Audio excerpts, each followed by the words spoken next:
that mic working? It's like the presidential debate, the commission, where they gave us a bum mic. Some commission that is, let me tell you. So I want to thank everybody. This is great. You know, New Hampshire, we won New Hampshire in the primaries, big league, far exceeding the numbers that everybody thought. And now I hear we're winning by 1 and tied and winning by 2 and tied in another one. How are you? So I just want to thank everybody. This is great to be with you. So these just came out. Remember, whenever we won, I like to talk about polls. If we're doing badly, I don't know about polls. No, it's true. When we do badly, I don't know about polls, right?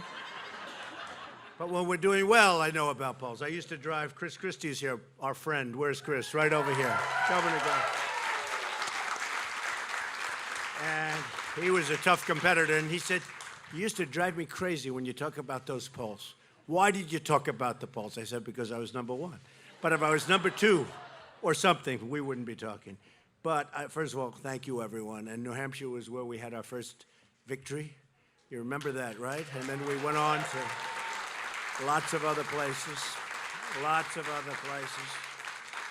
And we had tremendous support from so many of our friends and tremendous compliments. Tom Brady and Coach Belichick and so many people we just have great relationships with, and great relationships up here. So these just came out, just literally came out. Rasmussen, that's national poll. Trump, 43.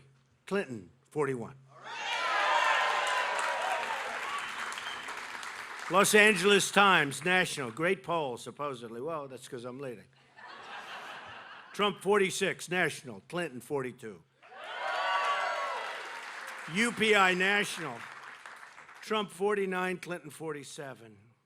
Reuters, Ipsos, South Carolina. Trump, 49, Clinton, 44. South Carolina's great. That was where we had another great, I'll tell you, the results in South Carolina during the primary were amazing, and it was fantastic. Great people. Colorado, Trump, 45, Clinton, 43. I just left. That was a good one. And Wisconsin, where I'm going tomorrow, Wisconsin, they have Trump at 42 and Clinton at 42, and that's okay because I was about 15 points behind 3 or 4 weeks ago, I think, right? So, how are you? So that's one. All right, anybody can check them. You can check them.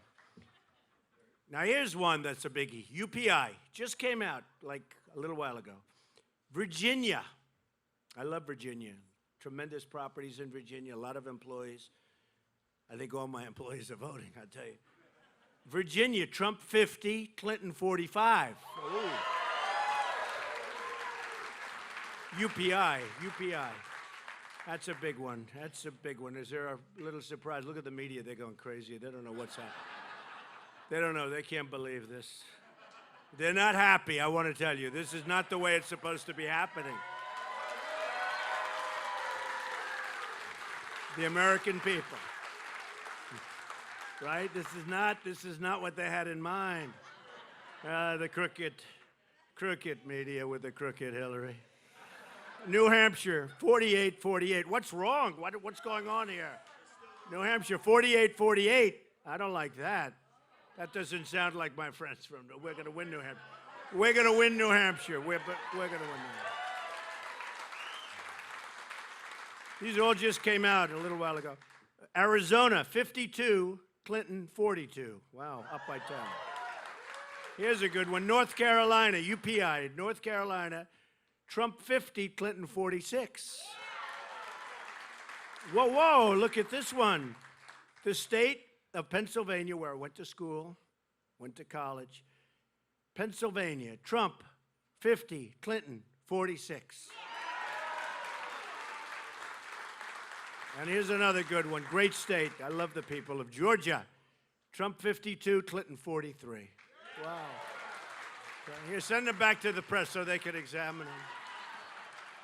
So I just want to thank you very much. It's really amazing, and I want to thank Chris for being here and all of my friends. So many, Steve I see over here, and all of the friends that I have. It's been incredible, and you know I wanted to be here because we have lots of energy, and we love the people, in particular that because it was my first state. it meant so much for me. And I used to come up, thank you, I feel the same way. But I used to come up and we used to have meetings with people and they kept talking about heroin, heroin, heroin. I tell this story all over New Hampshire because it's so different than these beautiful little valleys and the trees and the lakes and the beautiful roads that we just rode over. And you talk about heroin and it doesn't work. It just sort of doesn't seem right, but it's a tremendous problem here and it's a tremendous problem all over the country. And we're going to close up that border. We're going to build a wall.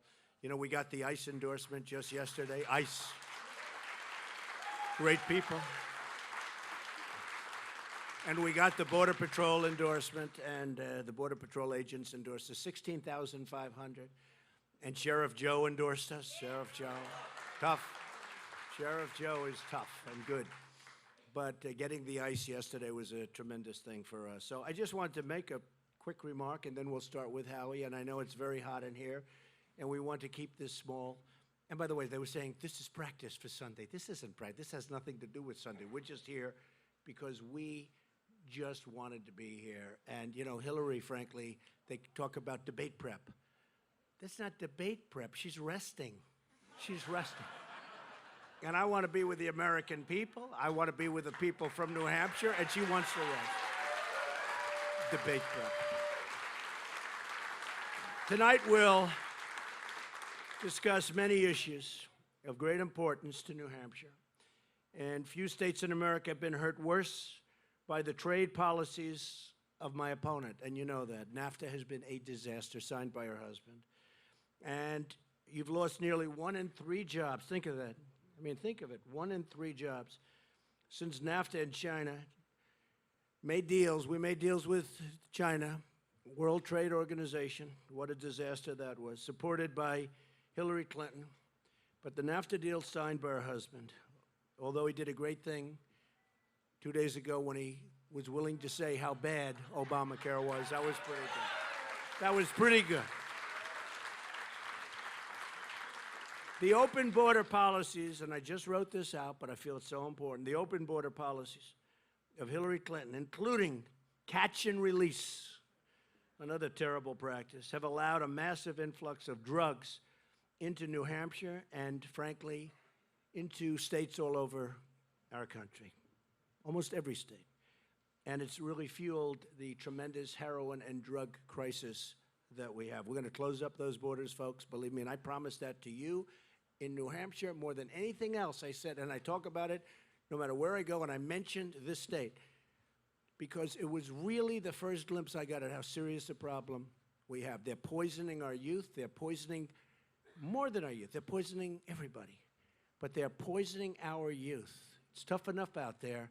Our youth doesn't have a chance with what's happening, and we're not going to let it happen anymore. And we're going to help the people that are so badly addicted. We're going to help them. So I'm going to bring your jobs back. Our jobs are leaving like you never saw before, record levels. I'm going to stop the drugs from coming in. I'm going to create school choice, and we're going to get rid of Common Core, which is a disaster. And we're going to create something very special for every disadvantaged child in this country, of which we have far too many. We're going to repeal and replace Obamacare, which Bill admitted this week is a crazy system. Can you believe it? Hey, at least he's honest. Boy, has he suffered. Can you imagine? Can you imagine that? Has he suffered? But he said it's a crazy system that doesn't make sense and doesn't work, and where people end up with premiums doubled and coverage cut in half. I couldn't have said it better myself. I've been saying it. Hey, I've been saying it for 2 years, longer. I know, I'm going to put him on the campaign. Oh, I'm sure they. Do you think anybody's called him and said, let's retract? He did a minor retraction, but you could see he wasn't happy about it. Remember Jonathan Gruber? Do we remember the name? I don't ever forget. Jonathan Gruber, the architect of the bill, admitted it was sold on lies. Remember that? Sold. He thought he was talking to his friend. Unfortunately, his friend turned out not to be such a good friend because his friend had a little cell phone going, those cell phones are brutal. Just like emails are brutal unless you want to delete them all. Unless you delete about 33,000. But Jonathan Gruber, the architect of Obamacare, admitted it was sold on lies and talked about the stupidity of the American voter, right? Remember that? The stupidity of the American voter. The only stupidity was that the politicians who ignored the American people and forced this thing, absolutely forced it down their throat. And Hillary Clinton wants to double down. She wants to make it even worse. I mean, that's ultimately what's going to happen. In me, you've seen what we're going to do. You're going to have much, much better health care at a much lower price. And people are going to be very happy, extremely happy. And we're going to take care of those that are disadvantaged, that can't afford to do what others can't afford to do. But you're going to be spending, and we're going to take care of them better than they're being taken care of now. But you're going to have health care that works. You're going to have health care where companies compete to get your business. And they'll come up with plans that you haven't even seen or thought about right now. It'll be a beautiful thing to see. And I'm sure we'll be talking about it on Sunday night during the debate, because there's no way we'll lose this issue. It's a disaster. Obamacare is a disaster. We're going to create a more honest government. Our government is a disaster. How about the $1.7 billion in cash that was given to Iran? Cash! Remember it was going to be $400 million? Turned out to be $1.7 billion in cash. You know what that is? That's more than this room. You would put it probably in hundreds, although it was all different currencies from different nationalities. Maybe they didn't want American dollars. They said, anybody so stupid to make a deal like this, we don't want their money. But can you imagine this? These people, they never saw anything like it. And by the way, that's not going to fight terror. They have plenty of money that they're using to fight. That's going to their Swiss bank accounts, okay? Just in case you had any questions, all right? Anyway, we gave it to them, and boy, did we give it to them. So I want to let you know that we are going to be a country that's going to be run properly, and I'm going to be, by the time this finishes, I'll be in for tremendous amounts of money that I fund myself. We also have a lot of wonderful people in terms of small donations, and that's coming in fantastically. And we have some people that just feel very good about our country under proper leadership.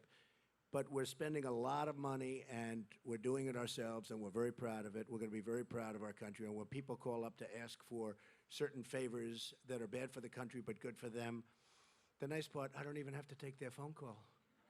I don't need them. I don't have to take their phone call.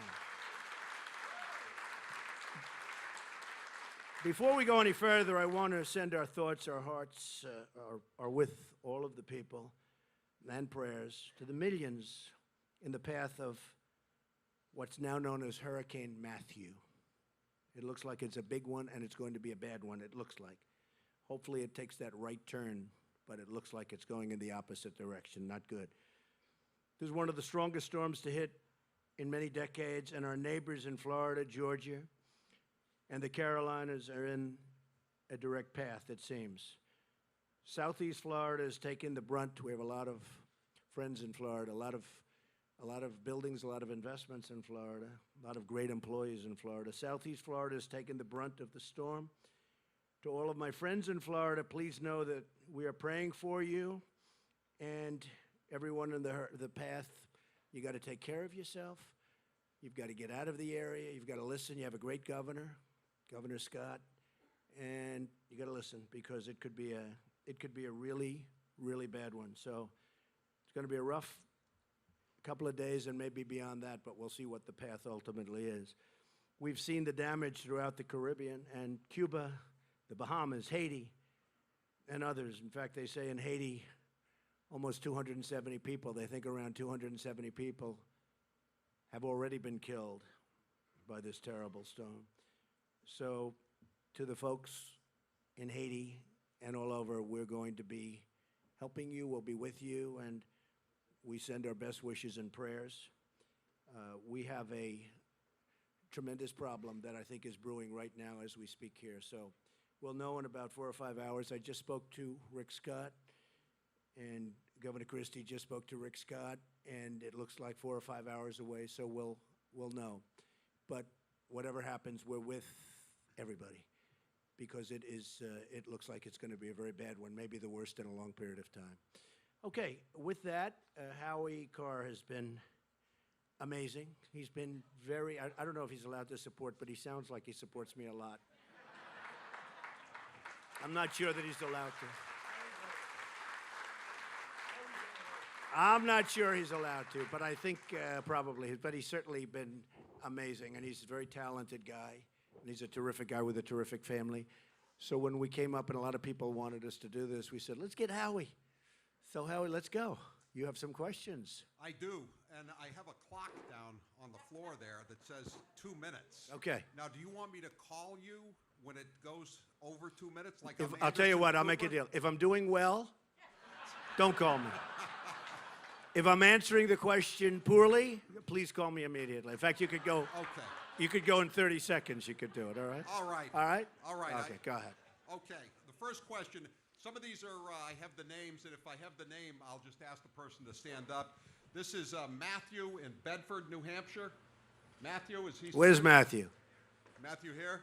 Hi, Matthew. Hi, Matthew. Okay. Matthew says after the first debate, the media and even some within the party suggested that you should have gone after Hillary more. Did you hold back, and do you plan on criticizing her more this weekend? Yeah, I did hold back. I thought it was just inappropriate to say what I was really thinking I would say, and I held back. I think for good reason. I think for good reason. I'd much rather have it be on policy, and I didn't like getting into the gutter. And so I did hold back. I also, I mean, honestly, this was, the commission, the so-called commission on presidential debates. Give me a break. Did you see where they came from? One of them comes from the Hillary camp, the head person. How's your microphone working? This microphone is wonderful. But I had a problem with the mic. We had a guy inside the room oscillating my mic. It wasn't that the mic didn't work. And it's interesting. I went there a little bit before, and I said, boy, the mic is so great. Unfortunately, when I went to talk, they turned the mic up and down. And you saw it. Everybody in the room saw it. So we had a real problem. And the head of the debate said, you're right, it was a serious problem. Told this to Mayor Giuliani. It was a serious problem after the debate, an hour and a half. He said, and now that the debate's over, I'm going backstage to find out what was wrong. I said, oh, great, that helped. But I felt that... I really felt that I wanted to keep it on as high a level as possible. Let's see what happens. Let's see what happens. I think we're all better off if we can do that, because it is about issues, it is about policies. So. You kept it at 1:20. Good. What do you see as the biggest foreign policy failures of the last 15 years? Oh, wow. Do we have about, 24 hours to talk about this? Look, we've had failures at every level. We've had failures. I think the Iran deal is one of the worst deals I've ever seen. Okay, it's going to lead to nuclear weapons. I was with Bibi Netanyahu the other day, and we talked about it, and not to reveal what he said, but I will tell you, I can tell you what I said. This is horrible for Israel. It's horrible for our country. It's a horrible deal because over a period of time, over a short period of time, it leads to, within 10 years, and it's going to be sooner than that, they're going to end up with nuclear weapons, and they have like a path. On top of it, we gave them back $150 billion. We obviously paid ransom for our hostages. Obviously, Obama says this had nothing to do. Well, why did they delay it until all this money came in? But most importantly, it's just a bad deal. And I'm all for deals because I happen to think that nuclear is just about the biggest problem that we have in the world today. I think it's one of, Obama thinks it's global warming. I think it's nuclear in the hands of the wrong players. This is devastating. There's no winner. There's never going to be a winner with nuclear, believe me. And so I think deals are fine, but they have to be good deals. The deal made by Secretary Kerry, he never left the table. He just agreed. He'd want something, they'd say no, and he'd agree. So sad, but there's one example of a just horrible thing. We should have never gone into Iraq. But of equal importance, or almost equal importance, is the way we got out. Obama took us out with Hillary Clinton, created this incredible vacuum. ISIS was formed. A lot of different problems happened, and totally destabilized. The surge whether you were in favor of going in or not, the surge really did work. Then all of a sudden, boom. And not only that, we announced always, we're leaving here, we're leaving then. How about Mosul? Did you see Mosul? Where they announced yesterday, I'm seeing all about, we're going to attack Mosul. We're going to attack Mosul. I mean, why do they say that?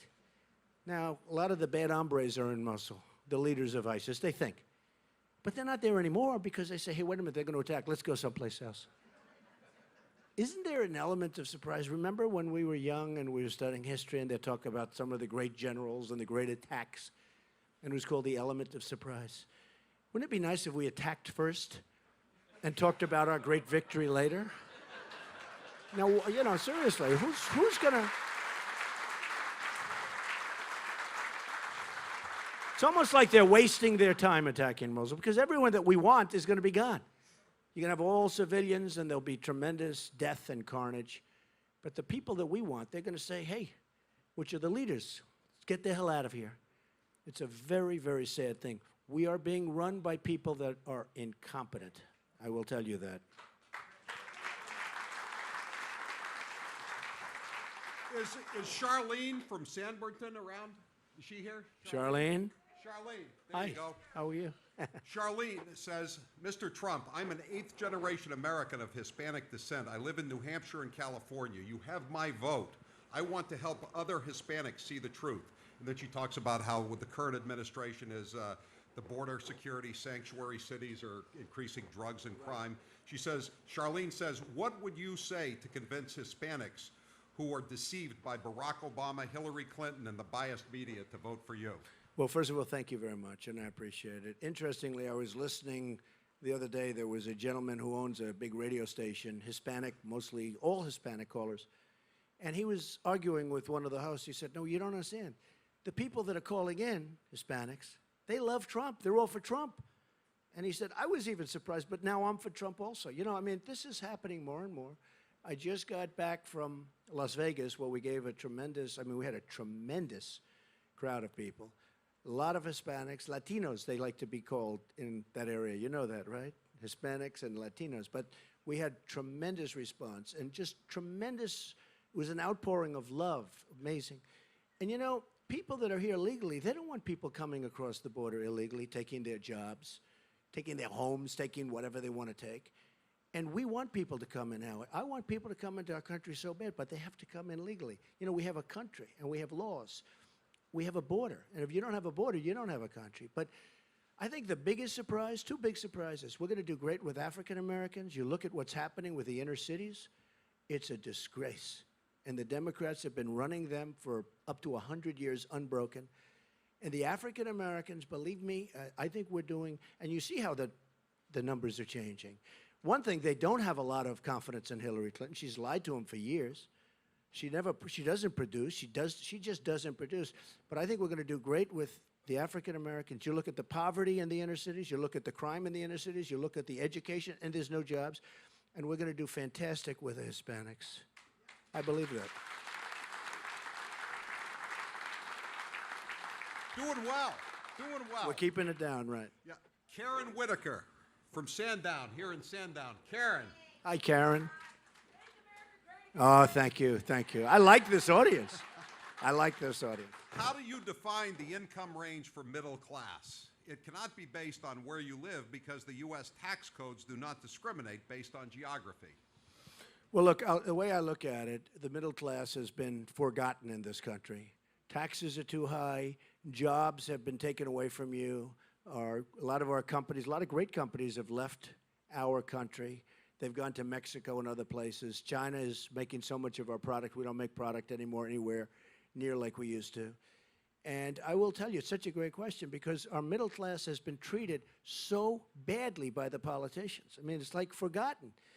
And we're lowering taxes, as you know, way down for the middle class. We're changing the tax structure completely. We had 7 brackets, now we have 3. And we're bringing it down actually for those making not a lot. It's 0, and we don't want them to send in because that's huge bureaucratically and extremely costly. But we're bringing the rates down to numbers that are much lower. You've seen the numbers, much lower. And you're going to have a much lower tax base. Hillary Clinton's raising your taxes way up. I don't even know what she's thinking. We're already the highest tax nation in the world, just about. They can maybe find, every once in a while, they'll fact check me. Well, no, there's a nation that you never heard of. We're slightly higher. We are just about of the industrialized nations. We're the highest taxpayers in the world. We're the highest tax nation in the world. Our business taxes are going to be brought from 35% to 15%. We're cutting regulations, which are absolute. We want regulation for environmental. We want regulation for safety. But the regulations are massive, Howie. They're massive. And we're cutting the regulations at a tremendous clip. And I would say 70% of the regulations can go. It's just stopping businesses from growing. And I think you're going to see a tremendous change in this country. We're going to see jobs come back. We're going to see companies come back into our country. And right now, they're just leaving. It's a one-way street out. We have a one-way street right out of the country. And they're going largely to Mexico and other places. But Mexico is the eighth wonder of the world. I tell this story a lot. I have a friend who builds plants. And he builds these massive plants. And he says, Donald, you have to see what's going on in Mexico. I said, how about our country? He goes, not so much. We're going to switch that around a little bit. And we'll get along great with Mexico, by the way. But we've got to switch that around. It's been a one-way highway out of the United States. Is CAFA C in Londonderry here? CAFA C. CAFA. I recently graduated magna cum laude with a BS in chemistry, and I'm having a lot of trouble finding a job. What's your plan to bring jobs back to America? Well, that's the biggest problem, and that takes place with so many. And even though it's over 100 degrees in this room, don't feel bad. You know, this room was not meant for this many people. You do know that, right? I heard the other night I was making a speech, and we had tremendous, massive crowds, and it was really hot. So I'm a little warm, and there might have been a little bit of sweat. And one of these dishonest people said, Donald Trump was sweating tonight. I said, sweating? It was 100 degrees. And guess what? We're all sweating tonight also, right? That's okay. That's good. That's healthy. The biggest problem you have is people go to college. I mean, that's great getting out magna. That's fantastic. That means real smart. But people go to college, they work, they borrow money, they're up to here. They're up to their neck in debt. And then they get out and they can't get a job. I mean, it's such a massive problem. They can't get a job because our really good jobs are gone, and they've gone to other countries. And so many other countries are making our product. I want to see the day when you could get those great marks in that incredible profession, which you love probably, or you wouldn't have been so high up in the class, right, at the top. But I want to see the day when we can have those jobs back in this country at the highest level. I want to see the day when Apple will make their iPhones in this country instead of making them in China and Vietnam and all over the place, okay? And believe me, if I'm president, that's going to happen. And I use Apple as an example. But in all fairness, Apple makes all its products all over the place. They're not making them here, mostly in China. Now Vietnam, which is becoming very strong for this. They're going to start making them here. They're going to start making them here. We have the people. We have the most unbelievable people. If I learned one thing in going around, because we started on June 16th of last year, and I've gotten to know the people.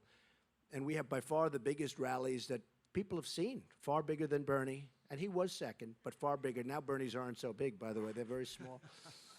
Bernie made a big mistake, by the way. Bernie Sanders would have been legendary if he didn't make a deal with the devil. When he made that deal, his stock went way down. It went way down. I mean, honestly, even as somebody that is, disagrees with him on a lot of things other than trade, we agree very much on trade, very, very much on trade. Except I'll do things about it because I like free trade, but I want to make a great deal free trade. But he was right on trade because our country is being ripped off on jobs, on everything. But we're going to have a country that makes product again. We're going to have a country that Apple and these other great companies are going to make their product in our country, and we're going to have lots of people working, including yourself. We have to do that, okay? Thank you. Is Bob Swanson here? Bob Swanson. Hi, Bob. This is one of my favorite questions. When you become president, and can you assure the American people that you are going to clean house from the top at the FBI, Justice Department, State Department, and the VA? And in what order would you start? Well, I guess we'll be talking about this for a while to come, but I have to tell you, it's one of the saddest things I've ever seen happen to our country. What's happened with Hillary Clinton, where you send emails, where they send a subpoena, and they want all of your emails. I mean, if you're in private business and you do what she did, it's called the who's go, okay? The United States Congress sends a subpoena wanting emails, and she gets the subpoena and she deletes 33,000 emails and did many other things, including lying all over the place. And you see people who have suffered greatly, including General Petraeus, for doing a tiny fraction of what she did. That's only because, well, we can't stay here all night and talk about it. But the lies she told to Congress, the lies she told to the people, but the lies she told to Congress. And then you see an FBI give her a no tape, no anything, no swearing in. I believe they said no swearing. You don't have to even swear in. And they question her on the 4th of July. And then they release their finding on Labor Day, right before Labor Day, when everyone's gone and gone. They're gone here, they're gone there. I think what's happened with respect to, because I have such respect for the people in the FBI, and I have such incredible respect for the FBI.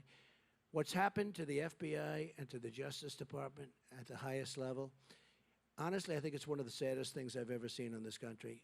Whether we like it or don't like it, to look at what's happened and to look at the way that's been handled.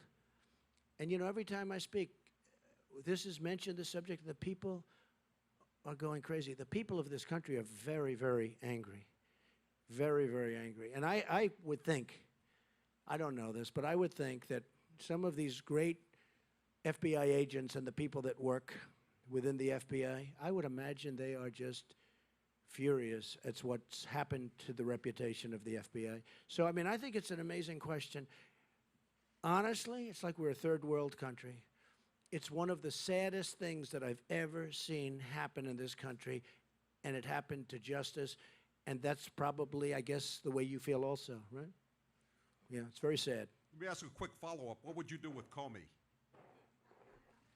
I just am very disappointed. I mean, you know, when he read the charges, and he's going 1, 2, 3, 4, and I'm saying, wow, they're going to do the right thing. And then he goes, essentially, however, it was amazing. It was amazing to go after point, and that was only a few of them. So it's very disappointing. It's very disappointing. Sharon Osbourne from Auburn. Sharon? Sharon, for the conservative holdouts, Mr. Trump, who are not on the Trump bandwagon yet, what can you say to convince them that your support for traditional conservative issues of free markets, the Bill of Rights, and the rest of the Constitution mean they should endorse you? Well, you know, we don't have too many, Howie. I'll be honest with you. You know, the press likes to report. You have some of these long-term people that have done such a bad job. You look at the problem our country's in. I would never use these people, and they know that. So then they announce in a group that they're going over to Hillary, right? You understand. And they announce in a group.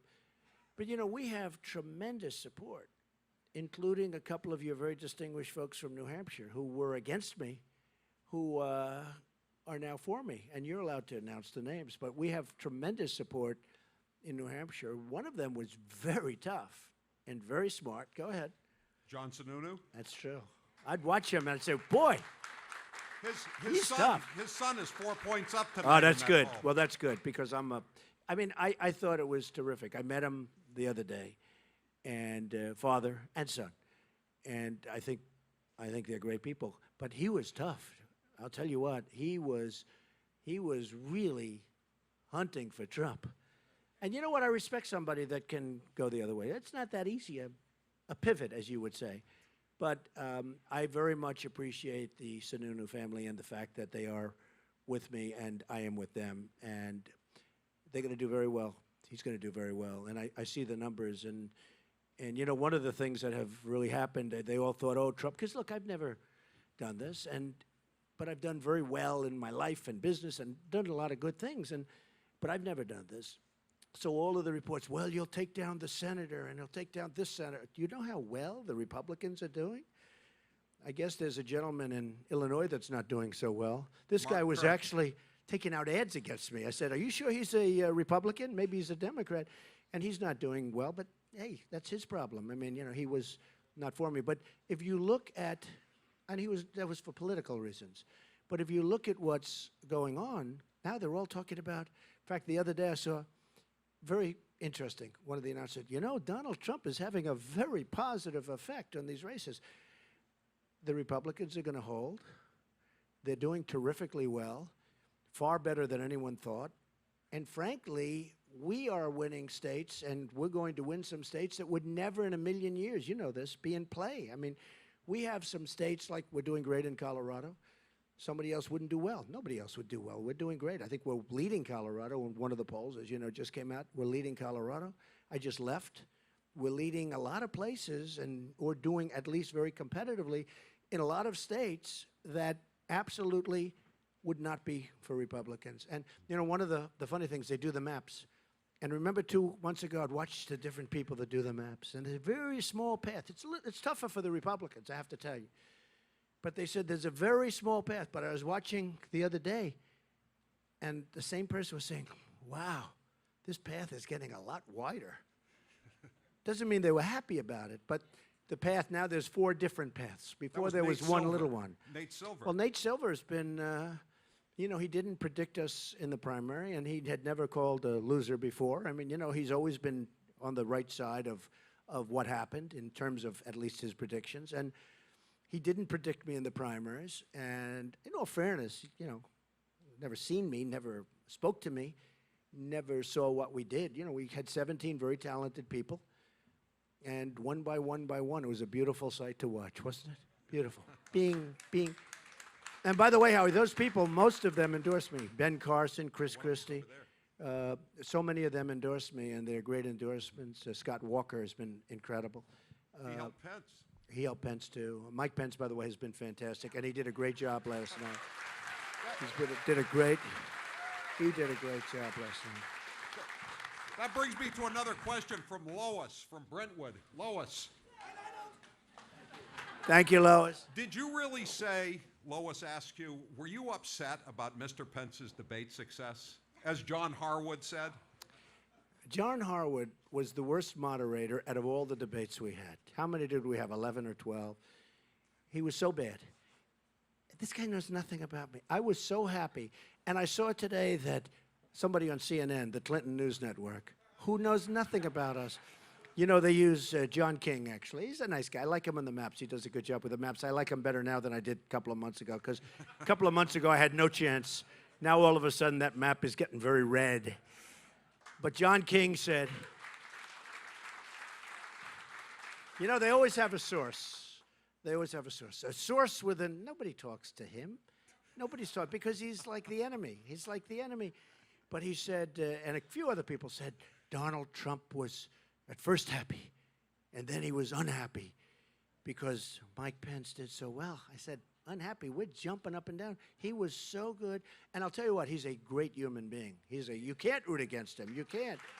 But I was telling Chris, I said, can you imagine these people are saying that I would have loved to have, you know, seen them not do well because that makes me look better. These people, that's why a guy like John King has stayed in the same position for, like, how long has he been at CNN? I used to say, I think someday he'll be an anchor. Guess what? He's still doing the maps. But no, I was so happy, and I mean, I can give you my word on this. I was so happy that Mike did well, and I was rooting him on, and we were talking all during the day, and I was giving us some ideas, and we were running things by each other. And it's so disconcerting when you hear, even tonight, they said, Donald Trump is going to New Hampshire to practice for Sunday. This has nothing to do with Sunday. And it's like they make you into like a child. And this has, I love the people of New Hampshire. This was set up a little while ago. They were going to cancel it. And I said, why are you going to cancel it? Well, you want a debate prep. I said, forget debate prep. I mean, give me a break. Do you really think that Hillary Clinton is debate prepping for 3 or 4 days? Hillary Clinton is resting, okay? She's resting. She wants to build up her energy for Sunday night. And you know what? That's fine. But the narrative is so foolish. I'm here for one reason. I love the people of New Hampshire. I said I was going to be here, and I'm here. Very simple. This one is unsigned, but it's a good question. What advice would you give to young Americans looking to achieve the American dream? Always go into what you love doing. And you may have parents that are trying to push you one way or another, but you know what you love. You have to do what you love. And I say this all the time. I say it in speeches and everything. I mean, I'll speak in front of young people because I love doing it. And I say always follow your dream. Always go into what you love. And never, ever quit or give up. I've seen a lot of people over the years. Big people, not so big. Usually it's not so big because if they quit, they're not going to get so big. But the most successful people I've ever met are the people that never quit. They never give up. They just don't take no for an answer. So do something that you really love doing because then it's not work. And never, ever quit or give up. All right, do one or two more. Okay.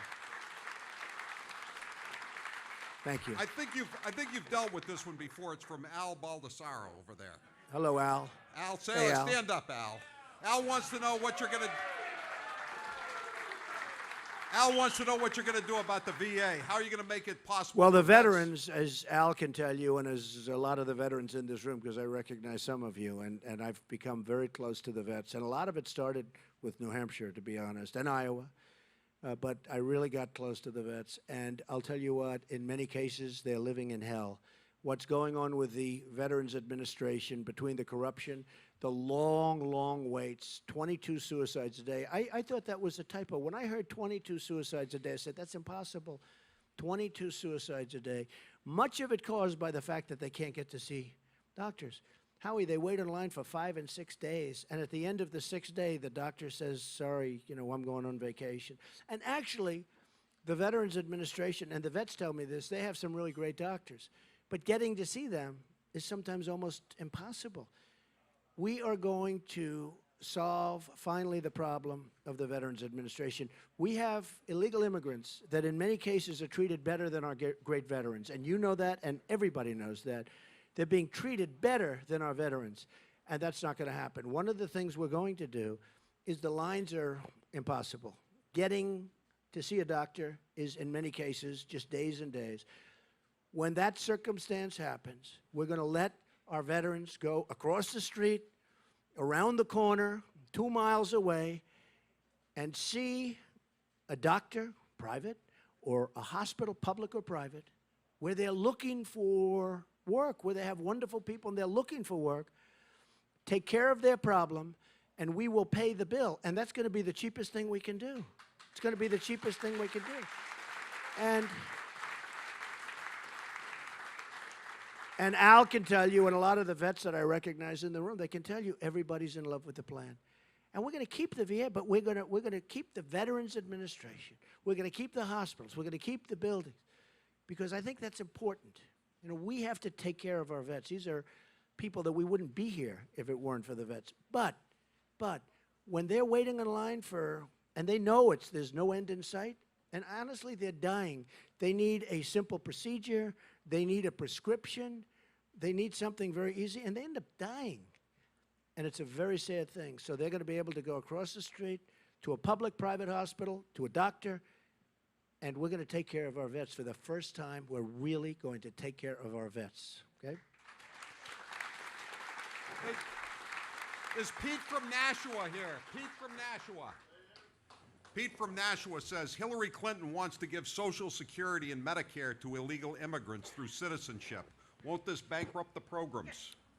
Well, let me tell you, you've heard that, and most people didn't even believe it, but that's true.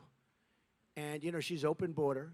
She wants people to just flow through. Look, when the Border Patrol agents, 16,500, and when ICE, when they come out, and they've never endorsed a presidential candidate before, but these are great people that want to do their jobs. It's much harder for them to do their jobs than to just stand back. Right now, it's stand back, let them in. It's much, and catch and release, which is a disaster. But when they want to do their jobs, and it's much more difficult, and they come out and endorse Trump, who's going to have them do their jobs. And we're going to build a wall, and we're going to stop things from coming in. Look, we're going to stop. And this was the pledge I made to New Hampshire, more than any other place, because this is where I really couldn't believe it. But I said, if I win, and if I become president, first get the nomination, that happened, become president, I promise the people of New Hampshire that we are going to stop this crap from coming into your state. 100%. 100%.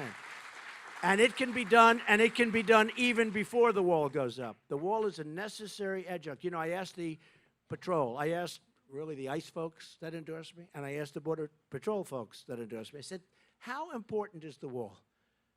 And, you know, I'm so committed to the wall, I was pretty sure they were going to say this, but I wasn't 100%.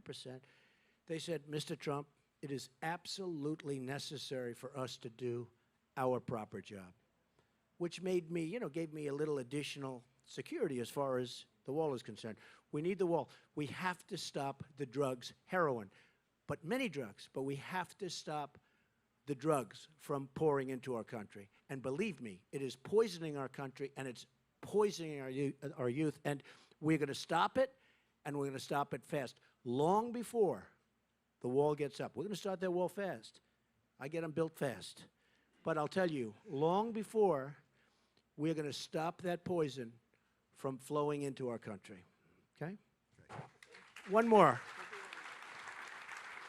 We'll do another question. I'm going to ask you the kind of question Hillary Clinton gets sometimes. I mean easy here, right? She gets easy ones. That's what I mean. You ever notice, by the way, did you see the difference? I'm getting boom, boom, boom with her. What would you do to fix the economy? And of course, that's actually a much tougher question than you would understand. But, and she doesn't have a clue, but you see the questions I was getting. Laura from Hampton, New Hampshire. Are you here? That's Laura. I thought you needed a fun question. Okay. Let's have a fun question. What is one of your earliest memories as a child, and why do you think it stands out? And then she says, go Donald. Thank you. Thank you. I think just the relationship I had with my parents. You know, my father built houses in Brooklyn and Queens and apartments, and he was a very good negotiator. I'd sit at his knee, and it wasn't that he taught me. He didn't really say, son, you have to learn. But he'd be on the telephone negotiating with a plumber or an electrician or a sheetrocker, and I would hear this, and I'd be playing with blocks at his knee on the floor, and I'd be listening, and it was always so vivid. And he was always negotiating. And you know what? That's what we need in this country, because people are running away with our country. You look at what's going on, whether it's the border, whether it's our depleted military. The greatest people on earth are military people, but they have old equipment. You saw the piece they did on many of the networks where they show fighter jets where they're 18 years old. They're so old that they don't make the parts anymore. These are fighter jets that our people are flying now. And they have to go into plane graveyards. They have to go into graveyards to get parts, and they have to go into museums to get parts because they don't make the parts anymore. No, we need a strong military. We need to protect our Second Amendment. We need to take care of our vets. We need borders. We need great education, getting rid of Common Core, so important. We need so many things. And by the way, one thing, and I know John Sununu and a lot of other people felt this was so important when they came out so strongly. United States Supreme Court. We lost a great justice, Justice Scalia, great justice. We need great justices who are going to uphold our Constitution. And if Hillary Clinton gets in, you're going to have a much different country. So many people feel that's so important. I personally feel it's one of the most important things, defense always being we have to defend our country. And we have to stop people coming in from parts of the world where they're looking to do us harm, believe me. And they're pouring in, and Hillary Clinton wants to have them come in at a rate of 550% more than President Obama. We are going to stop it. And you know the statement, we are going to make America great again, and it's going to happen quickly. So thank you very much, everybody.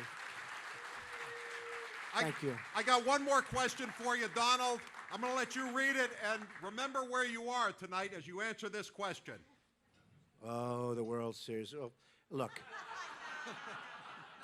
Oh, of course it's Boston. Thank you, Donald Trump. Give Donald Trump a big hand. Give him a big Sandown, New Hampshire round of applause. Donald J. Trump, the next president of the United States. Thank you, Donald Trump.